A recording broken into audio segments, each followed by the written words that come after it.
भाई जैसे कि आप देख सकते हैं हमारे पास मर्सिडीज बेंज CLA है। जैसे कि इसका प्रॉब्लम क्या है कि इंजन जो है वो ऑपरेट हो रहा है।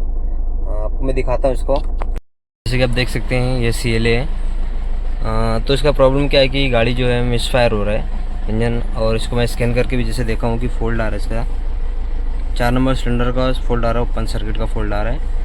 तो मैंने इसको चेक वगैरह किया हूँ, जैसे कि आपको बाहर दिखाता हूँ इसका इंजन कितना वाइब्रेशन हो रहा है इंजन में। जैसे कि आप देख सकते हैं ये इसका इंजन कितना वाइब्रेशन हो रहा है, फिर रहा है इसका।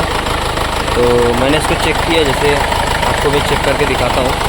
ये इसका 4 नंबर मैंने सॉकेट निकाला हूँ, तो उसमें करंट जो है, करंट चेक करते हैं कि करंट आ रहा है कि नहीं आ रहा है। करंट आ रहा है, अगर करंट आता रहेगा तो इंजेक्टर का प्रॉब्लम है। तो मैं आपको दिखाता हूँ मैं करंट आ रहा है कि नहीं आ रहा है। जैसे कि मैंने नोजल की सॉकेट में सेपरेट लगाया हूँ, तो जैसे आप देख सकते हैं मेरा बल्ब जो है बारिश से जा रहा है, यानी अपना सप्लाई आ रही है। इसका प्रॉब्लम जो है इंजेक्टर में है। इसका प्रॉब्लम जो है इंजेक्टर में, जैसे इंजेक्टर इसका अपने को दूसरा डालना पड़ेगा।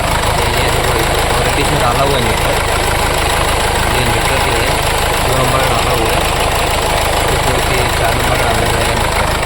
ओके, अगर वीडियो अच्छी लगे तो वीडियो को लाइक करो और चैनल को सब्सक्राइब करो। अगर आपको भी अगर कोई ऐसा कुछ केस आता है तो मुझसे कांटेक्ट कर सकते हैं आप।